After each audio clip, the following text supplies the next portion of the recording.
Today I'm going to be talking about the menopause again, but specifically about food. So it's quite interesting the effect that food has and your nutrition has on menopause symptoms. The first one I'm going to hit on with you is processed sugar. Okay, so processed sugar, refined sugar. So that's the white sugar that you find in the packets in the supermarket. I want you to think at looking for natural sugars. So you should be looking at a natural cane sugar. You should also never be using artificial sweeteners either. So let's start with the processed sugar, your refined sugar. So that causes yeast and candida infections or overgrowth in the gut. As I've explained before, it's so important to have a really efficient working gut. Now, processed sugar is going to prevent your gut from working properly. It's responsible for hormone production, okay? So you need to be looking after your gut. We don't want anything that causes inflammation in that area or any yeast overgrowth at all, okay? So reduce inflammation by looking at natural sugar, so cane sugar, all right? And make sure you try and reduce the things that you can grab, like the chocolate bars, things like that are really high in processed sugar. Alcohol also has a lot of sugar in it. So do be aware of what you're putting into your body, because ultimately it's going to have an effect on your gut. If your gut isn't functioning, your menopause symptoms are going to be a lot worse than they should be. Then I'm going to talk about processed soy. So processed soy is anything refined, so i.e. soy milk that's been through a process to produce the soy milk. I want you to look at, as menopausal ladies, into natural soy beans. If you have soy in its natural form, it's going to support estrogen, okay? Now, if it's in its refined form, it will bind with estrogen, yeah? It will also cause fat to accumulate in those areas that you have more estrogen in, i.e. back of the arms, around the stomach, on the hips and on the thighs. So please, soy products, amazing help for the menopause, but stay away from processed soy, refined soy. Go for natural soy beans. Now the next thing is meat. Okay, for those meat eaters that are out there, please be aware of the source of your meat. Very difficult in a supermarket to know that, so always double check where the meat was produced and how it has been farmed. Okay, so what we want to try and avoid is hormones being pumped into the meat. Usually from imports, especially with things like chicken, you'll find water and all sorts of hormones pushed into the chicken breasts. So always go for free range, always support your local butcher. You know the source of the meat. And with beef, if you're buying beef, always get grass-fed beef. So important.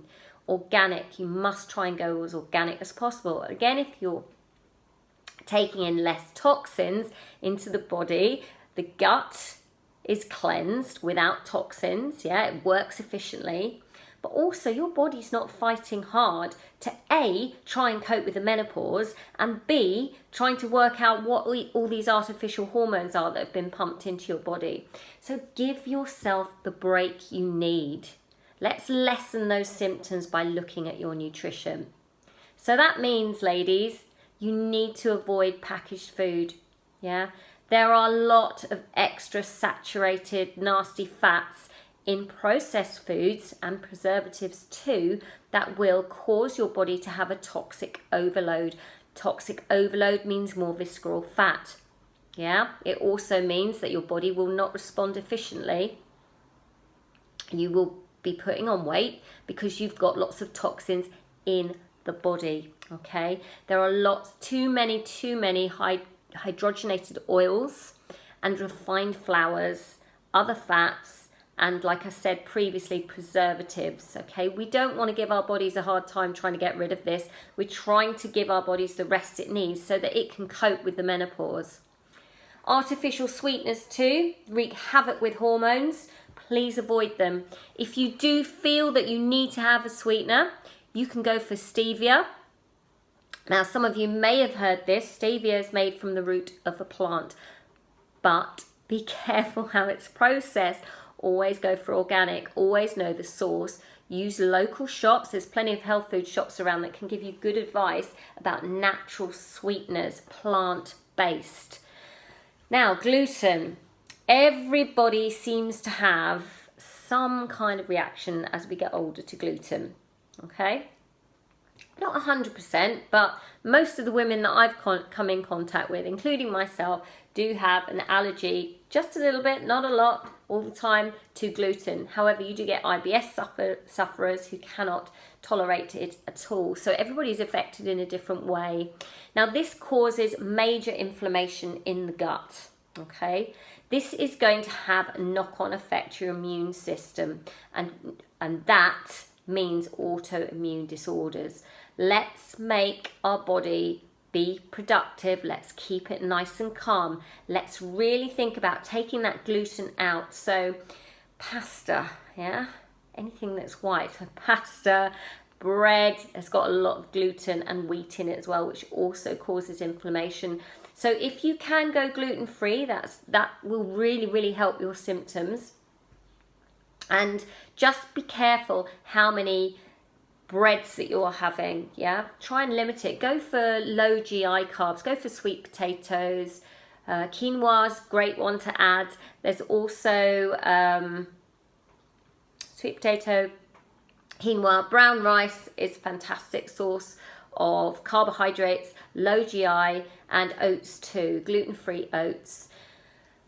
And now we're going to touch on food. So avocados, they are fantastic. They're really going to help your hormones. So they're high in potassium and magnesium and omega-9s. These are all great fats. Don't be afraid of adding avocado into your diet. Omega-3s, really essential for helping with hormones. So the best way to take an omega-3, ladies, is in its oil format. So something like Nordic oil is fantastic. A liquid form which is utilized by the body almost immediately, rather than the body having to break down a tablet. Yeah.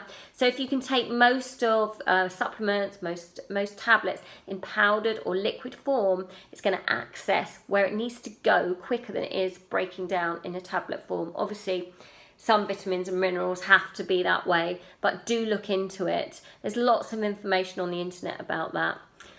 So I've touched on grass-fed beef already. Now, berries, really high in antioxidants. Pomegranate especially is good and high and really good for the menopause. Flax seeds, you should be having these every day without a doubt. They do balance your hormones. Chai and hemp seeds as well. You could make up a superfood smoothie, and you could put flax seeds in there. You could put some wheatgrass and chlorella. I put in Greens Balance, which is a mixture of everything, in one tub. Makes it a lot easier than buying separate things. And you should definitely look at including nuts. Nuts are a great source of protein and good fats. However, nuts can be quite calorific. So when you have your nuts, make sure it's a small handful. So no more than about 30 grams really, girls. But you could have that snack 2-3 times a day, but just not at once, because you've got to give the body, the thing is the body needs time to break down foods. If you pile in foods too much too soon, your body will store fat, even though it's good fat. So little and often is always better. Coconut oil, olive oil, flax oil is great. You need these because it's so good for your gut, and it's also good for your blood sugar. That's your glucose, because what you don't want is those highs and lows, blood glucose spikes. We want to try and normalize, keep you on a level playing field so that the menopause is not as severe. Now, if you feed yourself the right food, it gives your body a break. It doesn't have to consistently panic about breaking down all those toxins, which I've spoken about. And to help that process, think about green leafy vegetables. Okay, you've got sprouts, you could put cauliflower in there and use the leaves as well. You've got broccoli, you've got kale, you've got cabbage, you've got all sorts of things. Turnips are really good too. So anything green and leafy, really combine it. Now, girls, remember that salad isn't the same as a vegetable. For a salad, you need to have good leaves in there. So lots of spinach, some rocket, maybe some beetroot leaves as well. But you would have to have more of it. So, and generally people put too much dressing on salads. So really try and go for vegetables if you can, because they have so many more vitamins and minerals in. Okay, I hope that helps for today. Do follow me on YouTube, menopausenutrition.com, or on my Facebook page with the same name. So that's the Menopause Nutrition System. My name is Livia Francis. Have a great day.